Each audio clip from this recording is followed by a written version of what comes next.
Las noches de noviembre pueden ser frías en Hawái, pues en ese mes los días son cortos. Conforme avanzó el mes de noviembre de 1869, fue evidente a todos que Noelani tendría que confinarse muy pronto en su lecho para pasar en él la última etapa de su enfermedad. El doctor Whipple había dicho: no puedo descifrar su enfermedad, pero es evidente que tiene que dejar de salir tanto. A eso, el capitán Hawksworth contestó: Noelani no es una mujer común. Es la Ali Nui de estas islas y continuará saliendo conmigo mientras sus fuerzas se lo permitan, pues ella cree que debe hacerlo por su pueblo. Las noches se fueron enfriando más y más y el capitán envolvía a su esposa en varios chales, unos sobre otros. Una noche, como le pareciera que Noelani estaba extremadamente débil, a punto de un colapso, le preguntó: ¿preferirías, querida, quedarte en casa esta noche? No, respondió ella, porque he de quedarme. Durante la cena de aquella noche en casa de los Hewlett, Hawksworth alteró los lugares en la mesa para sentarse más cerca de ella, y cuando vio que daba señales de extenuación, dijo: es posible que esta sea la última vez que mi esposa cene en una casa amiga. Pero se produjo una reacción y al llegar diciembre le dijo a su esposo que lo que más placer le proporcionaba eran aquellos paseos en carruaje que daba con él por las noches. Así, el 8 de diciembre, él ordenó que el carruaje fuera preparado para llevarla a cenar a casa de los Whipple, pero cuando Newt Sin la vio entrar en el comedor como un alto fantasma, se quedó aterrada. El capitán produjo una conmoción en todos, menos en su esposa, cuando pronunció estas terribles palabras. Cuando la madre de Noelani, la gran Ali Nui de Maui, estaba agonizando, su esposo solía arrastrarse hasta ella a gatas para llevarle flores de maile que él mismo recogía en las colinas. Creo que es una vergüenza y una falta de dignidad ver a una dulce dama hawaiana sin los collares de flores, por lo cual he pedido a unos cuantos de mis hombres que traigan flores de maile. Se dirigió a la puerta y silbó fuertemente llamando a su cochero, y el inglés se acercó corriendo con varios leis de maile que el capitán puso al cuello de su esposa. Luego dijo lentamente: la primera vez que vi a Noelani debe de haber sido en 1820, cuando todavía era una niña, y la vi en una tabla sobre una gran ola, completamente desnuda como una diosa. A ustedes, los jóvenes solteros, quiero darles un consejo. Vayan a menudo a la costa hasta que vean a una hermosa hawaiana cabalgando en su tabla sobre una ola, completamente desnuda. Cásense con ella y jamás se arrepentirán. Aquella noche llevó a su enferma a casa y Noelani no volvió a ser vista en las calles de Honolulu. Su muerte fue un extraño extinguirse, una misteriosa desaparición. Ningún médico podía explicar de qué moría, pero era evidente que estaba decidida a morir. A fines de diciembre ella anunció: moriré a principios de enero. La triste noticia se extendió por la comunidad hawaiana de modo que durante todas las festividades de la estación aparecieron en la casa de los Hawksworth voluminosas mujeres cargadas de flores que explicaban: venimos a compartir el dolor de nuestra hermana. Durante horas enteras se quedaban sentadas alrededor del lecho sin hablar una palabra, y al anochecer se iban casi ocultándose. Antes de morir, Noelani llamó a su yerno, Micah Hale, y le pidió: protege a Hawái, Micah, da buenos consejos al rey. Antes de realizar consultas con él, rezo a todos invariablemente para que me inspire los consejos que le doy, aseguró Micah. ¿Estás tan decidido como siempre a llevar a Hawái a la Unión?, preguntó Noelani. Veré el día en que eso suceda, insistió él. Noelani empezó a llorar mansamente y dijo: ese será un triste día para los hawaianos. En el día de tu triunfo, Micah, sé dulce y comprensivo con tu esposa. Malama te apoyará, naturalmente, pero el día que extermines el reino hawaiano, también te odiará un poco. En los asuntos de las naciones hay un destino, Noelani, y ese destino no puede ser evitado. En los asuntos de las razas también hay un destino, y el nuestro no ha sido muy feliz. Y ahora, Mica, me gustaría orar contigo. Él se arrodilló y ella oró. Dios justo y bondadoso, fiscaliza las acciones de este hombre terco de la barba. Inspírale la dulzura y la rectitud. En su sepelio, en el viejo cementerio de Makiki, el capitán Hawksworth produjo una conmoción general al negarse a abandonar la tumba de su esposa. Permaneció junto a ella varias horas sin llorar, de pie, con la vista fija en la bahía de Honolulu hacia Diamond Head. En Waikiki, las grandes olas avanzaban hacia la playa, curvadas sus verdes crestas, y le era posible ver las diminutas figuras de algunos hombres que cabalgaban sobre las olas, de pie sobre sus tablas. El cielo estaba azul y en el horizonte se amontonaban algunas nubes blancas. ¡Qué maravilloso ha sido todo!, dijo en voz baja. No lo cambiaría por nada. Aún ahora, ahí, en ese océano, las ballenas están criando y yo soy parte de ellas. Sigan vuestros, si no, ballenas, que pronto algún otro hombre como yo llegará para clavaros su arpón. Diviértanse cuando todavía es tiempo. El capitán Hawksworth nunca había experimentado un gran placer con sus hijos y les permitió que fuesen creciendo a su antojo. Pero ahora desaparecida Noelani, se transformó repentinamente en un bondadoso y viejo jefe de familia y adquirió la costumbre de reunir a su hijo y sus tres hijas con sus respectivas familias y sentarse sonriente a la cabecera de la mesa, irradiando encanto y cariño. Sabía ya que Mika era decididamente el más capaz de todos, y en aquellas cenas familiares, a las cuales concurrían de buen grado los representantes de la generación más joven, hablaba cada día más con su yerno. Toda empresa de importancia, Mika, es como mandar un barco. Hay confabulaciones contra el capitán y éste tiene que sofocarlas despiadadamente. Es posible que no te guste darle de puntapiés a un hombre en la cara. A mí nunca me gustó, pero puede ser la única manera de mantener tu autoridad en el barco. Y eso es lo que tiene importancia, la autoridad, el completo dominio. Era su opinión que la década siguiente habría de producir una serie de crisis fundamentales que determinarían el futuro de Hawái.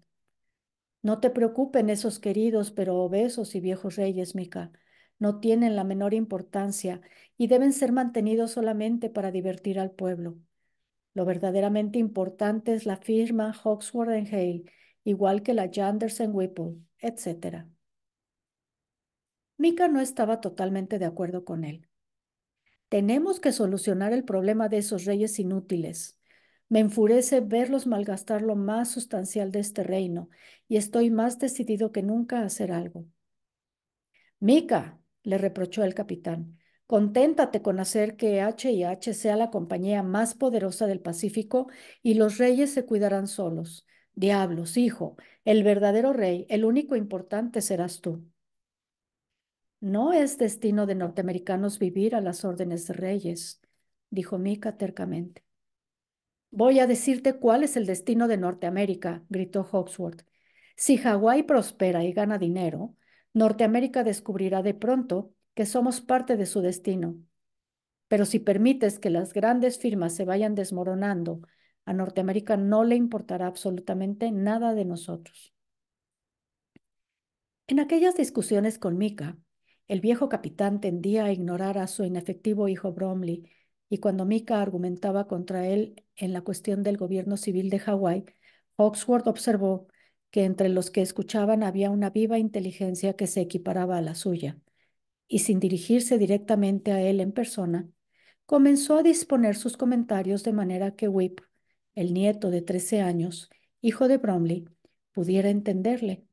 y se alegró al observar con qué rapidez aquel muchacho delgado, vivaz, de ojos inteligentes, le comprendía. Siempre he sostenido, dijo, dirigiéndose ostensiblemente al tío del muchacho, Ed Yanders, que había casado con Iliki. Era curioso cómo el capitán Hawksworth había dado a sus hijos los nombres de las mujeres que él había amado, Jerusha, Bromley y Iliki, pero su esposa había comprendido que la vida de un hombre debe comenzar a los 13 años, haciéndose a la mar o ingresando en cualquier gran empresa. Su mente deberá haber comprendido ya a esa edad la idea de Dios y haber leído la mitad de los hermosos libros que alcanzará a leer en toda su vida.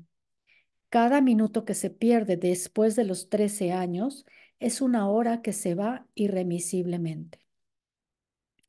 Era interesante para el viejo capitán ver que el marido de Iliki no entendía una palabra de lo que él decía, pero que su nieto Whip Hawksworth las entendía todas.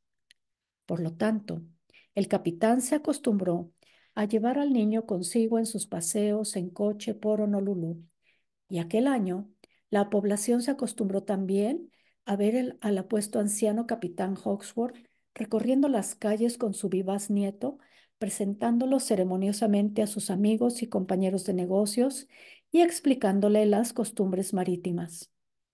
Un día, el ministro le preguntó: Capitán, ¿ha dejado Whip sus estudios? Y Hawksworth le respondió: Lo que yo le estoy enseñando, no puede aprenderlo en la escuela. Llevó a su nieto a los muelles para que viera los barcos de H&H que llegaban de Java y China o partían para lejanos puertos, y obligó al niño a permanecer en los castillos de proa de los veleros durante días enteros, mientras él se dedicaba a cualquier otra ocupación. En esas ocasiones le decía al nieto: si tienes una buena imaginación, como creo, podrás reconstruir lo que es navegar en estas cáscaras de nuez. Hay una gran emoción y encanto del mar que un hombre tiene que descubrir por sí mismo. La llegada a un puerto extraño después de un largo viaje. Recuerda esto siempre, Whip.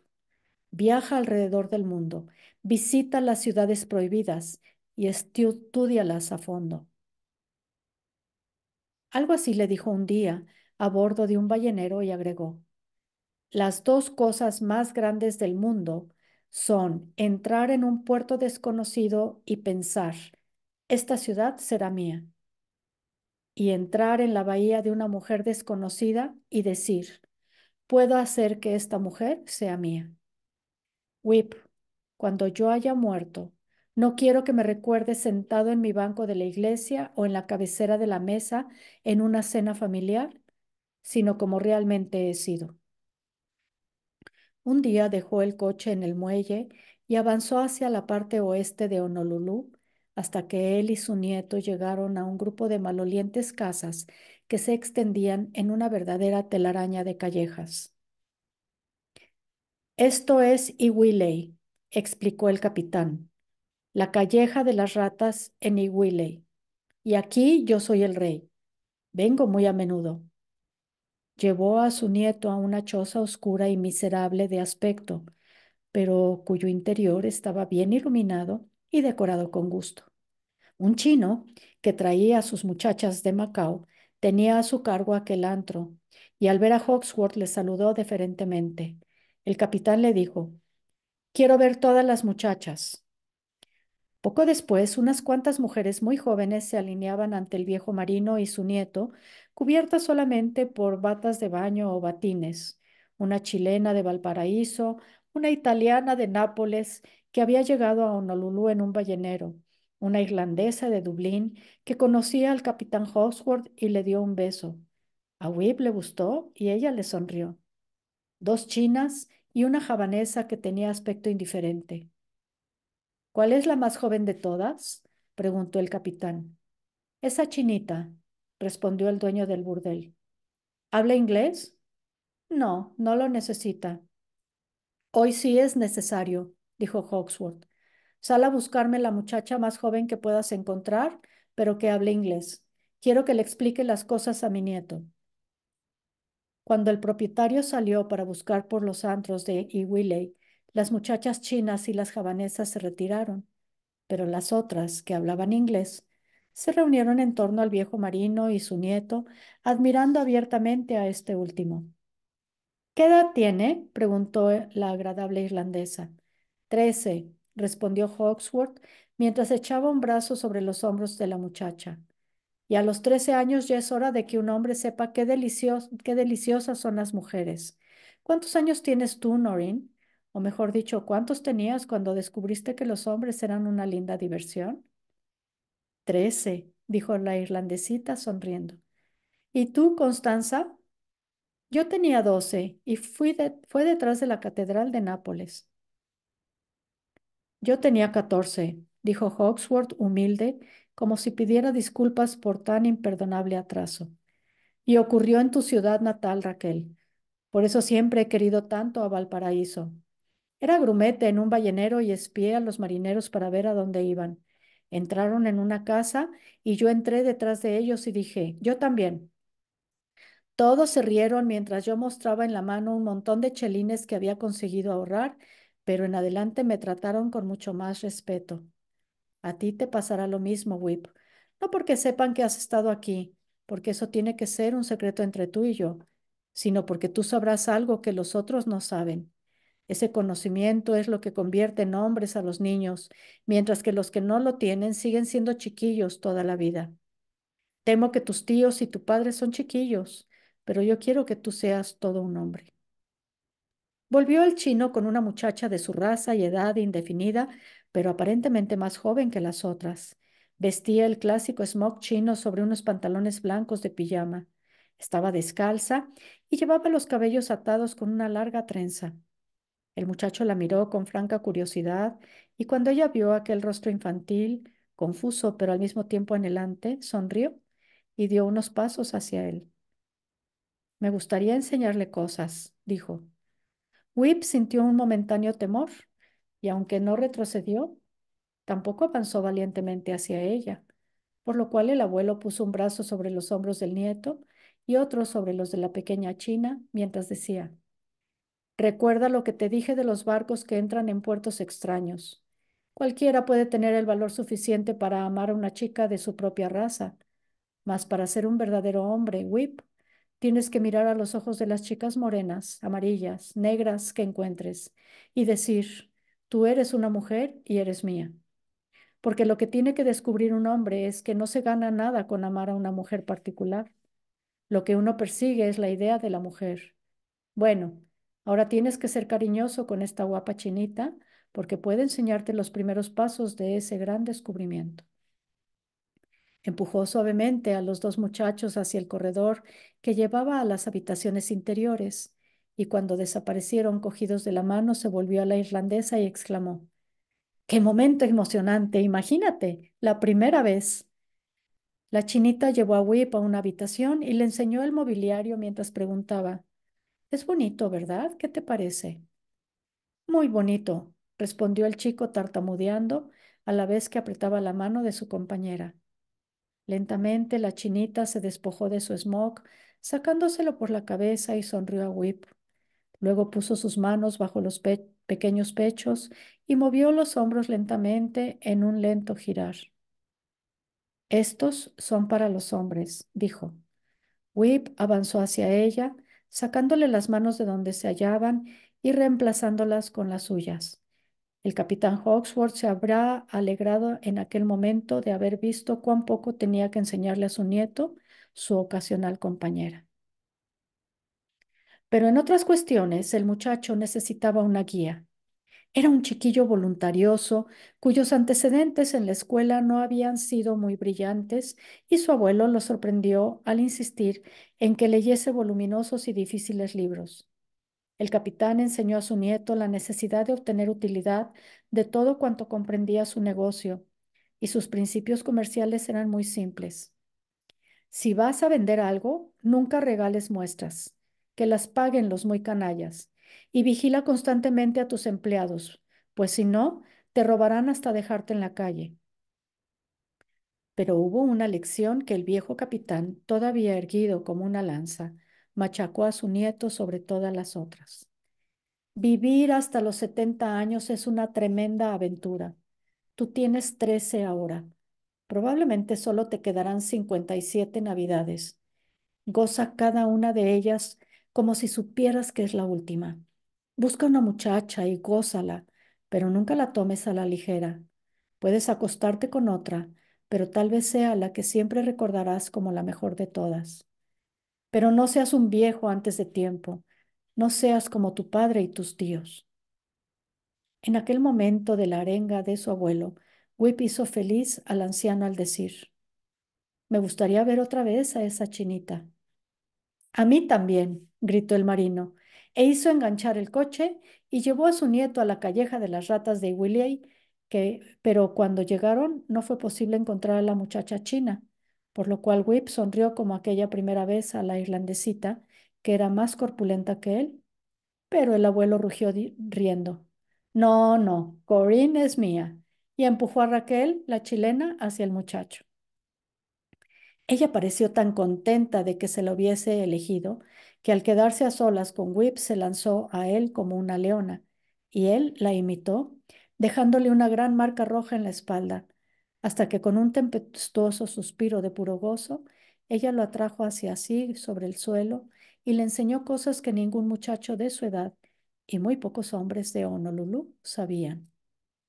Cuando salió de Iwilei aquel día, no pensaba en mujeres, sino en extraños puertos y la insaciable lucha del mundo, y barcos, sus barcos, que viajaban a todas partes del globo para volver cargados de extrañas personas y mercancías. No quiero volver al colegio de Punahou, anunció aquella noche durante la cena en casa de su abuelo.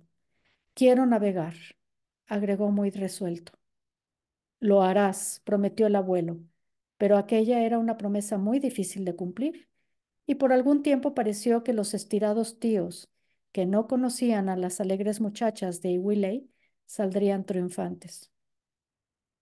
El muchacho tiene que ir a Punahou para ingresar después en la Universidad de Yale, insistió Bromley Hawksworth. Al diablo con Yale, gritó el capitán Hawksworth.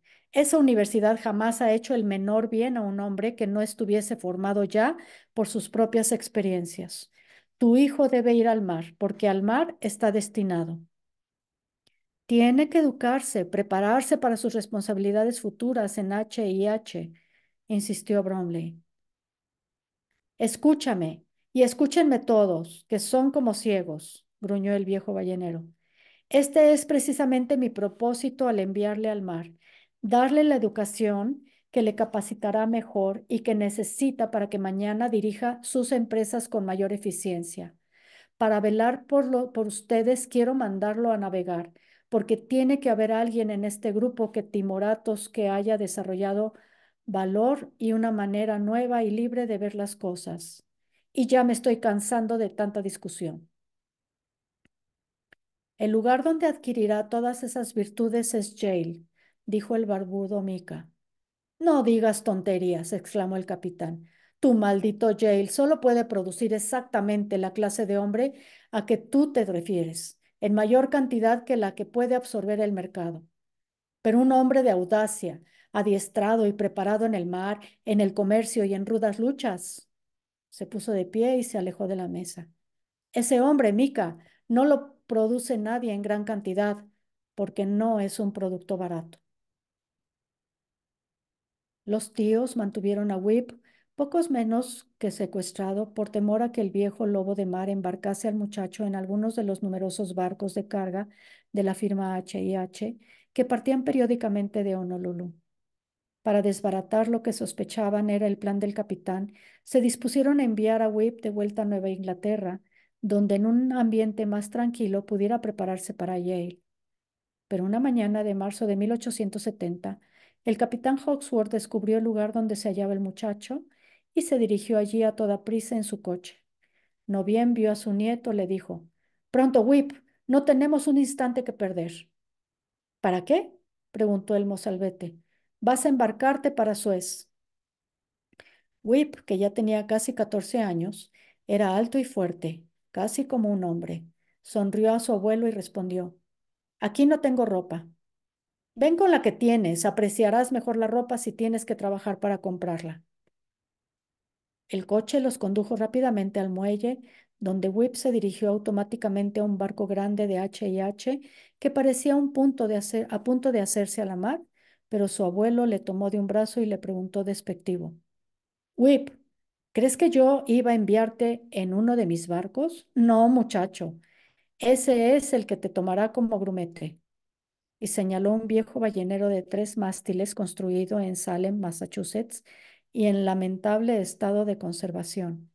Los años no le habían sido propicios, pues había entrado en el tráfico de la pesca de la ballena cuando ya había pasado su mejor época como nave, y después anduvo de un puerto a otro, aceptando la carga que se le presentaba para llevarla al puerto que se le ordenaba. Este es el muchacho de quien te hablé, dijo Hawksworth al capitán del cascajo. Parece fuerte, respondió agriamente el capitán. Vete al castillo de proa. Quisiera hablar un minuto con él. Le doy exactamente 6, dijo el capitán. Hawksworth llevó a su nieto al castillo de proa, bajó a la bodega y tomando al muchacho de los brazos le dijo rápidamente, una vez que salgas de esta bahía, Whip, ese hombre de mal genio que va, que acaba de hablar con nosotros, tiene poder de vida o muerte sobre ti. Su palabra es ley y no es, por cierto, un pusilánime profesor de Yale. Es un hombre rudo, cruel, y si te portas como un cobarde, no conseguirás simpatía suya, ni mía. Cuando tengas que intervenir en una pelea, como tendrás, recuerda una cosa, pelea para matar. No hay otra regla. Y cuando tengas a tu adversario tendido sobre la cubierta, derrotado, dale unos puntapiés en la cara para que cuando se levante no pueda decir que estaba a punto de vencerte. Lastímalo, déjale marcas permanentes para que no olvide jamás quién es más hombre de los dos. Pero después de haber hecho todo eso, ayúdale y muéstrate generoso con él. Ya has probado una chica china y otra chilena. Hay miles de otras que podrás probar. Pruébalas todas. Esa es la única cosa que harás en tu vida y que jamás lamentarás. Whip, querido muchacho, quiero que regreses a casa hecho todo un hombre. Los minutos volaban y el muchacho deseaba prolongar aquel momento por tiempo indefinido, pues se sentía profundamente unido a aquel semisalvaje abuelo suyo. Pero la última pregunta que formuló fue tan sorprendente, tanto para su abuelo como para él mismo, que Raffer Hawksworth dio un paso atrás. Abuelo, si te gustaron siempre tanto las muchachas de Willey, ¿qué sentías hacia la abuela Noelani? Hubo un instante de silencio y luego Raffer respondió. Cuando la madre de Noelani murió, pesaba cerca de 180 kilos. Era tu bisabuela. Y su marido llegaba a ella arrastrándose a gatas para llevarle collares de flores de maile. Esa es una cosa buena que todo esposo debe hacer. Pero, ¿cómo puedes amar a un montón de muchachas y a una mujer al mismo tiempo? ¿Has contemplado alguna vez el cielo durante la noche? ¿Has visto todas esas hermosas estrellas y la luna? Sin embargo, la luna es distinta a las estrellas, por lo menos aparentemente. Estrechó la mano de su nieto y subió rápidamente a cubierta. Saludó con un ademán al agrio ballenero y saltó por la borda al muelle. Cuando se descubrió lo que había hecho Hawksworth con su nieto, toda la comunidad de blancos de Honolulu se mostró indignada. Bromley Hawksworth y sus cuñados hablaron de despachar uno de los veleros más rápidos de H&H para interceptar al viejo ballenero y rescatar al muchacho, pero Hawksworth apuntó. Ha firmado los papeles y ya conocen al capitán de ese barco. La única forma en que el muchacho saldrá de allí es si muere en alta mar o cuando termine su contrato. Posteriormente amainó la indignación de Honolulu contra el viejo marino y la gente empezó a hablar de él con risueño afecto, reconociéndolo por lo que era, el residente principal de las islas. Si entraba en un banco, era tratado con suma deferencia. En la iglesia, los ministros le hacían saludos reverentes, y en la biblioteca, a la que siempre había ayudado con generosas donaciones, era aceptado como el santo patrono de la sabiduría. Murió en junio de 1870, cargado de años y henchido del cariño público. Le rodeaban en aquel instante los Hale, Whipple, Yanders y Hawksworth, miembros de las principales familias de Hawái, pero el mortal en quien pensaban al expirar fue su nieto Whip, que en aquel preciso instante se hallaba acostado en un burdel de Manila con una adolescente de Conchinchina. En la tarde del sepelio del capitán Hawksworth, el doctor John Whipple, que contaba ya 71 años, los que llevaba muy gallardamente, regresó del cementerio a su casa y se encontró con Nui Tsin, que le esperaba. Como estaba embarazada, el médico creyó que la china había dejado por fin sus prejuicios e iba a consultarle sobre su embarazo, pero no era así. Monkey, dijo, tiene enferma pierna, ¿viene a verlo? Y le pidió una medicina para aliviar la fuerte picazón que le producía una curiosa irritación contraída mientras trabajaba en el cultivo del taro. Le dio una pequeña tarrina de ungüento, pero mientras lo hacía se le ocurrió pensar: en la vejez me estoy volviendo muy descuidado. En realidad debería ver la pierna de ese muchacho. Nioxin aplicó el ungüento y la irritación desapareció a los pocos días, pero un tiempo después reapareció en la pierna de antes, la derecha, y algo menos irritada en la izquierda. Considerando que los médicos norteamericanos no entendían de aquellas irritaciones, Monkey se medicó a sí mismo con unas hierbas chinas que Nioxin le cocía a la noche. La irritación desapareció por completo. Sin embargo, en julio apareció una llaga en el dedo gordo del pie derecho y las hierbas no lograron curarla. Nioxin le recomendó que usase otra vez el ungüento del doctor Whipple y la llaga desapareció. Pero Monkey dijo: verás cómo la semana que viene vuelve a aparecer. Ese ungüento no cura nada. Tenía razón, pues la llaga reapareció y peor que antes. Recurrió de nuevo a las hierbas y experimentó una ligera mejoría, pero de pronto le atacó una terrible picazón que se extendió casi enseguida a su pie izquierdo.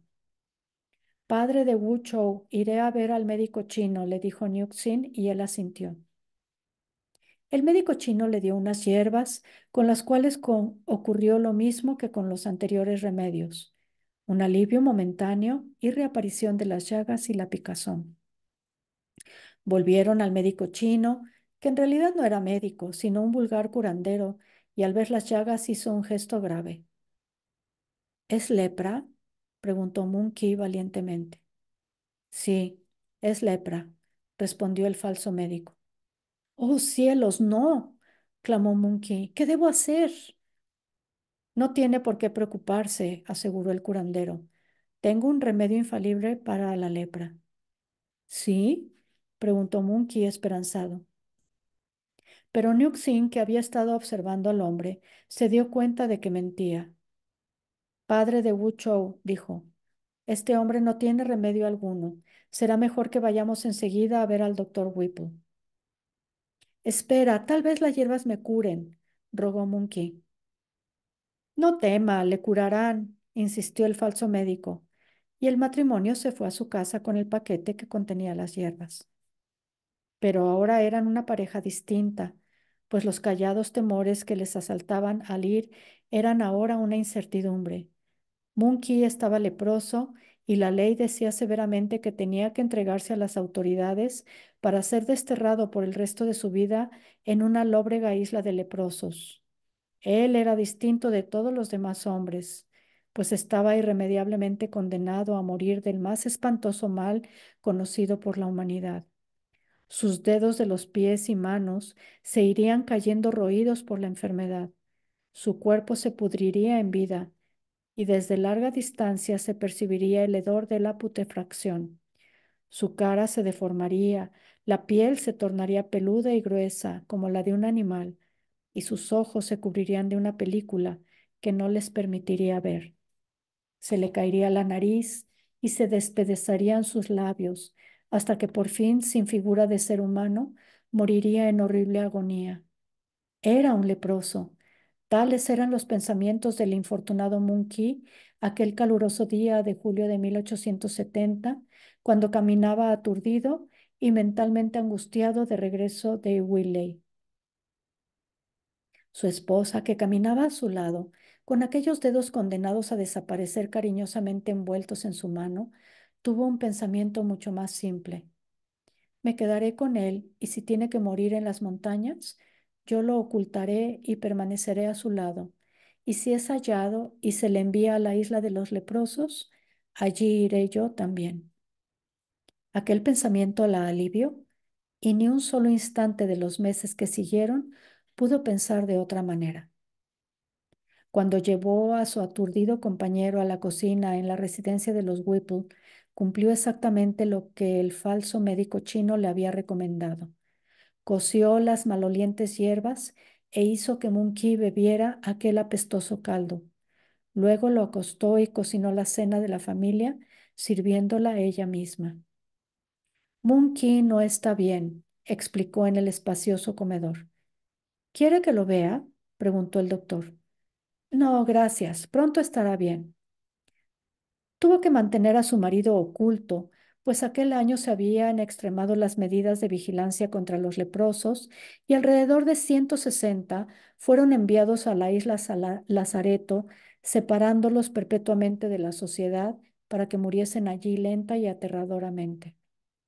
Agentes especiales perfeccionaban constantemente trampas por medio de las cuales sorprendían a los enfermos. Un hombre se jactaba: yo puedo mirar a los ojos de un leproso y descubrir infaliblemente su mal. Hay en ellos una mirada opaca que los delata siempre. Otro decía: lo que dices es cierto, pero eso se produce cuando el mal está ya avanzado. Lo difícil es descubrirlo pronto, antes que otras personas puedan contagiarse, y eso solo se consigue observando atentamente su piel. La de la cara se torna más gruesa y áspera. Esa es una señal infalible. Sin, que vigilaba atentamente a su marido, sentía alivio al ver que sus ojos tenían una mirada clara y que el cutis no delataba la secreta destrucción de la enfermedad, pero al mismo tiempo veía que Monkey tiritaba mucho más que antes y que las llagas de sus pies se multiplicaban. Y para impedir que alguien viera aquello y los delatara, fue al templo chino y arrodillándose ante la estatua de Kuan Yin, la diosa de la piedad, oró: ayúdame, dulce Kuan Yin, a mantener libre al padre de Wu Chou. Ayúdame a ocultarlo. En Hawái, aquellos fueron, en verdad, años malos. Antes de la llegada del hombre blanco, la lepra era desconocida en las islas. Y de pronto, de manera inexplicable, los alí contrajeron el mal, posiblemente por contagio de algún marinero que se había contagiado a su vez en las Filipinas, y desde 1835 en adelante, la espantosa epidemia había causado grandes estragos entre los nobles, al punto de que llegó a llamársela Mai Ali, la enfermedad de los nobles. Coincidiendo con la llegada de los chinos, aquella peste atacó asimismo al pueblo, el cual le dio entonces un nombre permanente, el Mai Paque. En las regiones de las cuales procedían los Punti y Jaca, la lepra era casi desconocida y jamás habían sido una conspicua enfermedad china, pero el nombre, Paque, era el que llevaban los inmigrantes chinos. Perduró, y en 1870, si un chino contraía el mal, las medidas que se adoptaban contra él solían ser más severas que contra otros. A ello se debía que los agentes espías se mostrasen más activos entre los chinos, pues las recompensas eran mayores. A mediados de septiembre, cuando Sin estaba embarazada de su quinto hijo y cuando comprendió que Monkey no podría curar, pues las hierbas del curandero no surtían ya el menor efecto, esperó un día a que terminase su labor de la cena y luego, alejando a los hijos, se arrodilló junto a su marido y le hizo saber la resolución que había adoptado un mes antes. Padre de Wuchou, dijo, te acompañaré a donde vayas. Seré tu Kokwa. Kokwa era el nombre que se daba a las santas personas que renunciaban a todo para acompañar en el destierro a sus seres queridos que padecían el mal. Monkey mantuvo un prolongado silencio y ni siquiera miró a la mujer arrodillada junto a él. Lentamente tomó una de las agujas que ella tenía sobre la mesa en una canastita de costura y la clavó cuidadosamente en cada uno de los dedos de su mano izquierda. Una vez que hubo hecho aquello 2 veces, dijo, no siento nada. ¿Quieres que huyamos para escondernos en las montañas? Preguntó ella. Hasta ahora nadie me ha descubierto. Tal vez la semana próxima las hierbas hayan surtido ya su efecto. Padre de Wuchou, ese médico es un falso médico. Probemos una vez más, rogó él, mientras la hacía callar poniéndole suavemente una mano sobre los labios. Ya casi no tenemos dinero. Tenemos que guardar lo que queda para los niños. Por favor, tía de Wuchou, tengo la seguridad de que esta vez las hierbas me curarán. Nyuxin tomó algunas monedas y se fue a Willey. Cuando entró en la calleja de las ratas, vio que 2 hombres la vigilaban atentamente y enseguida pensó, creen que soy una de las muchachas de este barrio. Pero unos segundos después comprendió que no la miraban así y se dijo asustada, son espías. Están vigilando a las personas que van a ver al falso médico. Si me descubren y delatan a Monkey, les darán una recompensa. Apresuró el paso y penetró en otra calleja y luego en otra, hasta que por fin pudo introducirse en la casa del curandero sin que nadie la viera. El chino se sorprendió ante lo que Nyuxin le contó y preguntó, ¿pero de todas maneras quieres más hierbas? Sí, respondió ella. Quiero que me dé algunas para las piernas y se curará. ¿Se curará? Preguntó extrañado el chino. Sí, parece que no era lepra, sino una llaga producida por el barro del sembrado de taro. ¿Dónde viven ustedes? Inquirió el curandero como sin dar importancia a la pregunta, pero Nyuxin se dio cuenta de que aquel hombre estaba conchavado con los espías a quienes revelaba los nombres de sus clientes. Vivimos en Malama Sugar, respondió con entera tranquilidad. Hermosa plantación, dijo él. ¿En qué campamento? El número 2, contestó Nyuxin, y después de pagar las hierbas se alejó presurosa. Dando varios rodeos, llegó por fin a casa del doctor Whipple. No entró enseguida. Caminó unos metros más allá mientras vigilaba atentamente. Cuando se convenció de que nadie la había seguido, arrojó las hierbas a un solar vacío y entró. Ese médico era un espía, dijo Monkey. Nos iban a delatar esta noche. He visto a sus cómplices que esperaban a la puerta de su casa. Aquella noche, Nyuxin maduró un segundo plan y, terminada su tarea, abandonó la casa y recorrió varias de las comunidades china, todas ellas pertenecientes a Punti y Jaca, que habían llegado a Hawái con ellos. En el Carthaginian, pues aquellos hombres eran verdaderos hermanos. A cada uno de ellos dijo, ¿quieres aceptar en tu casa a uno de los hijos de tu hermano Monkey? Invariablemente los chinos la escuchaban sin decir nada, la miraban y por fin preguntaban, ¿es el Mai Paque? Y sin temor, porque sabía que ninguno de ellos delataría a su marido, respondía honestamente, sí. El hombre preguntaba otra vez, ¿y tú vas a ser su cocua? Y no bien recibía la respuesta afirmativa, el hombre aceptaba hacerse cargo de la criatura. Antes de la medianoche, Nyuxin había arreglado ya el futuro de sus 4 hijitos, así como de sus efectos personales. Concertó asimismo un arreglo con una cocinera de los Hewlett que estaba dispuesta a hacerse cargo del futuro hijo de Nyuxin cuando ésta lo tuviera.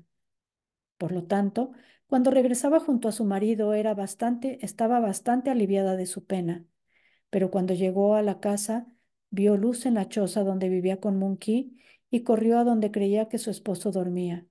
Cuando abrió la puerta, vio al doctor Whipple junto al lecho con una lámpara en la mano. El médico y la mujer china se miraron con silencioso respeto y ella vio que por las mejillas del doctor resbalaban unas lágrimas. Sin decir nada, levantó una de las manos del enfermo y señaló las lesiones que en ella se veían. Es lepra, dijo, y luego, alzando la lámpara para que iluminase el rostro de la china, preguntó, Usted lo sabía, ¿verdad? Sí, contestó ella tristemente. Comprendo, replicó el doctor, y dejando la lámpara sobre la mesa empezó a interrogarla, pero ella le interrumpió. ¿Se lo dijeron esos hombres malos? No, dijo Whipple. Me di cuenta de que hacía algún tiempo que no veía a Monkey y recordé aquella picazón de sus piernas. Estaba acostado, señor, aquí, cuando de pronto se me ocurrió pensar, Monkey tiene lepra, y vine aquí. Desgraciadamente, tenía razón. ¿Se lo llevarán mañana? Preguntó ella. Sí, respondió el doctor fingiendo tranquilidad, pero le abrumó el terror de aquella simple palabra y dijo con voz que temblaba, Señor, aquí oremos. Se arrodilló y pidió a Nuxin que hiciese lo mismo. Oraron y Whipple terminó la plegaria diciendo, Dios compasivo, perdóname el terrible deber que tengo que cumplir. Perdóname, oh Dios mío. Terminada la oración, preguntó a Nuxin, Usted sabe lo que tengo que hacer, ¿verdad? Sí, doctor, mañana. Policía. No tengo más remedio, pero usted puede quedarse aquí todo el tiempo que quiera, con todos sus hijos. No, yo, Cocua, respondió ella sencillamente.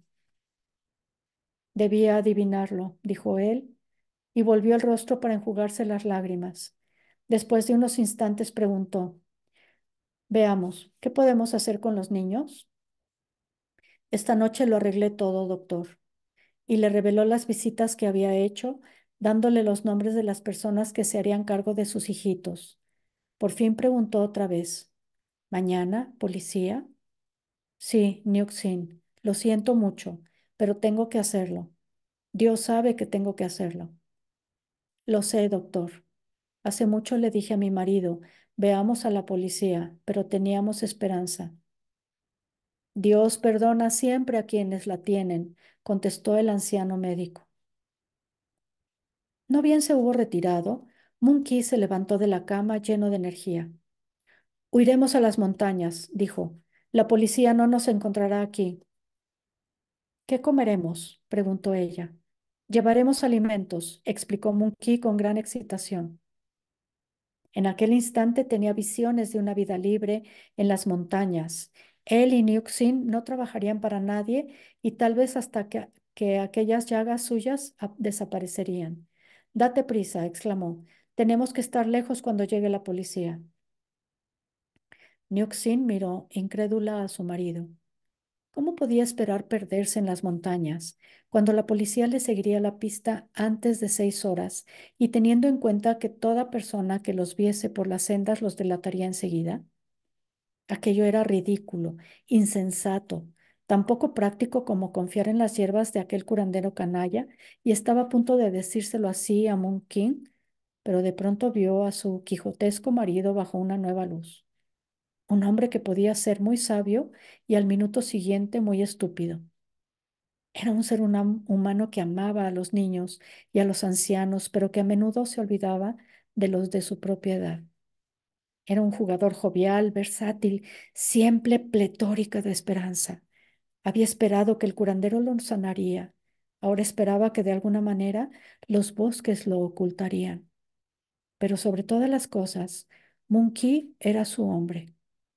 A pesar de ser Punty, la había elegido a ella por mujer y ella lo amaba más aún que a sus hijos. Si entonces sentía aquel loco deseo de probar suerte en los bosques, ella iría con él, pues Monkey era un hombre obstinado y algunas veces alocado, pero merecía ser amado hasta el sacrificio. Eran las 2 de la madrugada cuando Nixon terminó de colocar en lugares altos todo aquello que pudiera dañar a sus hijitos.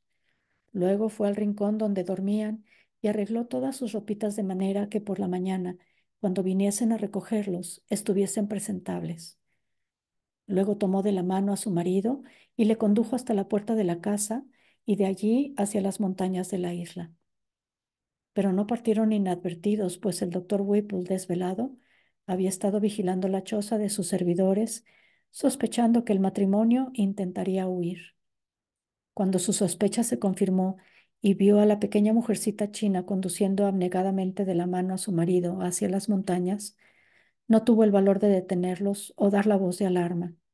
Y cuando Nyuxin volvió, cuidadosa, a cerrar la puerta de la verja para que no pudieran escapar los perros, el médico juntó las manos y oró. Después quiso dirigirse a la choza para llevar a los hijitos del matrimonio chino a la casa, pero pensó, no, tal vez se despertaría alguien. De cualquier modo, estoy seguro de que Nyuxin los habrá dejado en buenas condiciones. Pero después de un rato, su conciencia le hizo razonar. Los niños no deben permanecer ni un minuto más en esa casa contaminada. Sacarlos ahora de allí quizás los salve de contraer la enfermedad, mientras que dejarlos unas horas en ese ambiente podría significar el contagio. En consecuencia, antes del amanecer, llevó a su esposa a la choza de los chinos, despertó suavemente a los niños para no asustarlos, los desnudó por completo y él y Amanda los llevaron en brazos a la casa. Una vez hecho eso, el doctor Whipple consultó su reloj y pensó, Nyuxin y su marido tienen ya 2 horas de ventaja. Ahora puedo llamar a la policía. Y envió un sirviente a buscar a los funcionarios del orden. Cuando estos llegaron al médico, el médico dijo, Monkey está enfermo de lepra. Tenemos que quemar la choza y todo lo que contiene. Y él mismo prendió fuego no solo a la choza, sino a la cocina. Luego, apuntando hacia el valle de Nu, dijo, creo que huyeron hacia esas montañas. Durante toda la mañana estuvo esperando que reaparecieran los policías con los fugitivos, pero la captura no se logró. Pasó también la tarde sin que fueran hallados los dos chinos, y eso le pareció extraño, por lo cual a la mañana siguiente inquirió en la policía. No hay menor rastro de ellos, le dijo un oficial. Estoy seguro de que se dirigieron a las montañas de Nuanu. Pues si así es, se han desvanecido como el humo, replicó el policía. El misterio fue mayor cada día que pasaba. Nyuxin y su marido habían realizado el milagro en el cual confiaba Monkey. Habían huido a las montañas y sin que se supiera cómo, desaparecieron en ellas. Finalizó la semana y un oficial de policía visitó nuevamente la casa del doctor Whipple para confesar. Hemos registrado todas las chozas desde aquí a la costa del norte sin dar con ellos. Nos hemos estado preguntando si no será posible que hayan vuelto y estén ocultos en algún lugar próximo. Usted nos ha dicho que la mujer dispuso dar sus hijos a otros chinos para que los cuiden. ¿Podría decirme los nombres? Un minucioso registro de las casas de los chinos indicados por el doctor Whipple no dio el menor resultado, por lo cual la policía declaró: estamos frente a un misterio. De alguna manera incomprensible, Nyuxin y su marido se han vuelto invisibles. Y por el momento, la búsqueda oficial de los fugitivos terminó. La noche de su huida, Nyuxin condujo rápidamente a su marido hacia las montañas, y mientras avanzaban, Monkey se desanimó, perdió su optimismo y dijo tristemente, pronto amanecerá y nos descubrirán. Si conseguimos llegar aunque sea a las faldas de las montañas antes del amanecer, estaremos a salvo, dijo ella, y enseguida comenzó a planear estratagemas, una de las cuales puso en práctica al aparecer la primera claridad del día. Nos esconderemos entre esa espesura, dijo, cerca del camino, donde a nadie se le ocurrirá buscarnos. ¿Todo el día? Preguntó el irresoluto esposo. Sí, hay un pequeño arroyo que lo atraviesa y allí comeremos algo. Traje unas albóndigas de arroz. Se acercaron a la espesura y cuando las primeras luces empezaron a pasar personas por el camino, nadie vio al leproso y su cocua. Tampoco los vio la policía, que pasó rápidamente a caballo. Todo el día estuvieron ocultos allí y ambos durmieron por turnos, largas horas, pero cuando dormía Monkey, Nixin lo observaba preocupada al ver cómo tiritaba. Al llegar la noche, lo despertó y los dos reanudaron la marcha montaña arriba. Nioxin no sabía a dónde iban, pero le impulsaba una decidida resolución. Cuando más tiempo consiguieran eludir a la policía, mayor posibilidad de éxito tendría su fuga.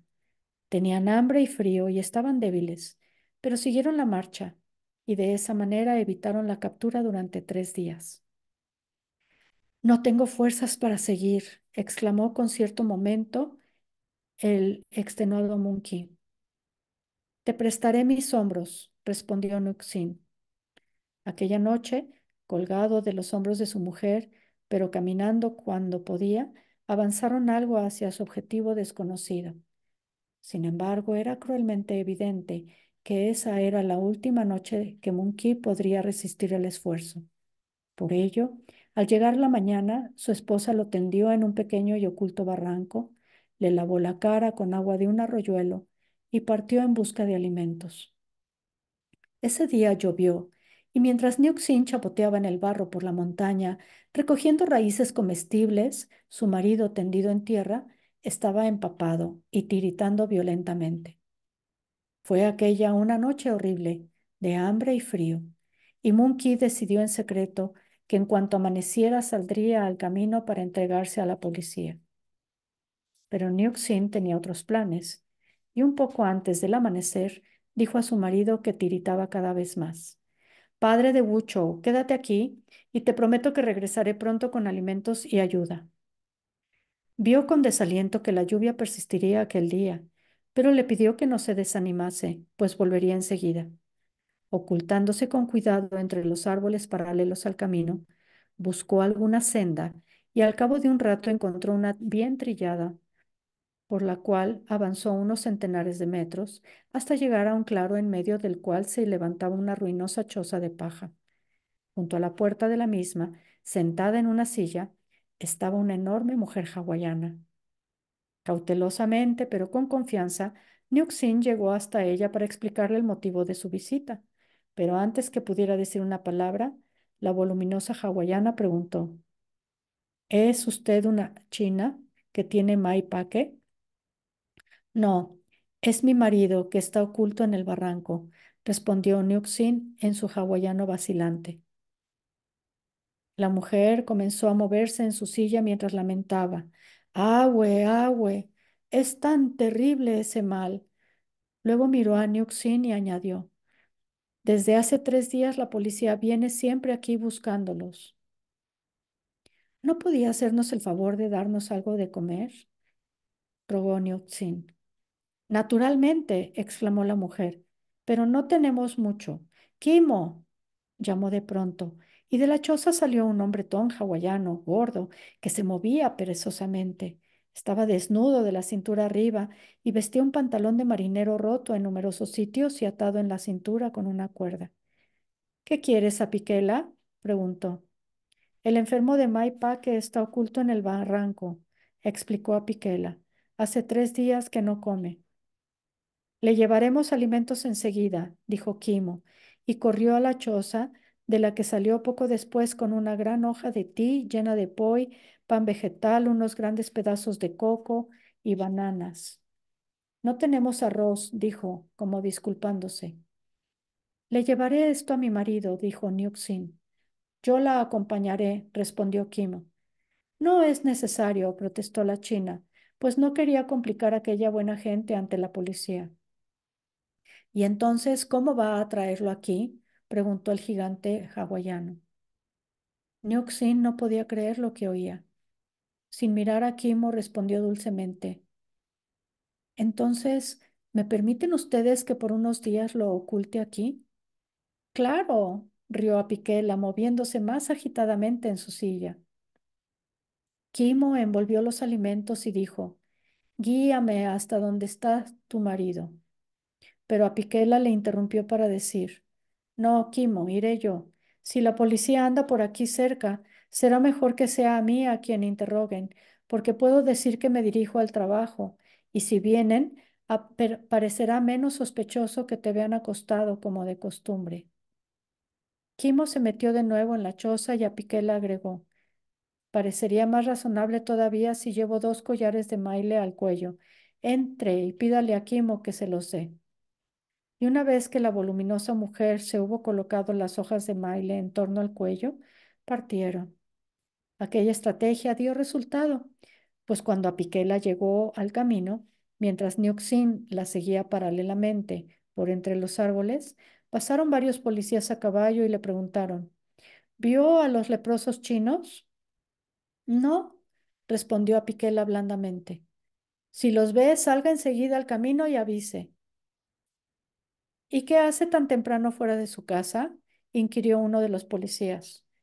Recogiendo maile como de costumbre. Y los policías se alejaron al galope de sus caballos. Ahora era Niuxin la que iba presurosa delante, y fue una suerte que así lo hiciera, pues cuando llegaron al lugar donde había dejado a Monkey, éste había desaparecido. Niuxin experimentó un instante de desesperación, pero pronto pudo ver las pisadas de su marido en el barro, las siguió y llegó justo a tiempo de impedir que Monkey bajase la pendiente hasta el camino para entregarse al primero que pasara. Lo cogió de las piernas y lo arrastró de nuevo a la espesura, diciéndole: te he traído alimentos. ¿Dónde? Preguntó él, mirando desconfiado las vacías manos de su mujer. Allí, dijo Niuxin, y por entre los árboles que bordeaban el camino, vio Monkey la figura de una gigantesca mujer que llevaba varios colores de maile, varios collares de maile al cuello y sonreía feliz. ¿Quién es? Preguntó Monkey. Apiquela, dijo Niuxin. La enorme mujer contempló con lástima al enfermo, que se hallaba en un estado lamentable, y se le llenaron los ojos de lágrimas. Entregó la comida a Niuxin, cogió al chino en brazos como si fuera una criatura, y apretándola contra su voluminoso seno, murmuró: lo cuidaremos.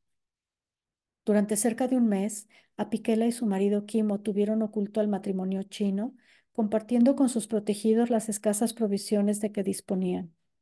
Por ser 4 las bocas que había que alimentar, Apiquela tenía que ir todos los días al bosque a recoger maile, que luego su marido preparaba para el mercado. Periódicamente llevaba los colores de los collares de hojas de maile a Honolulu para cambiarlos a los comerciantes de flores por algunas monedas, y con ese dinero compraba pan vegetal, carne de cerdo y arroz.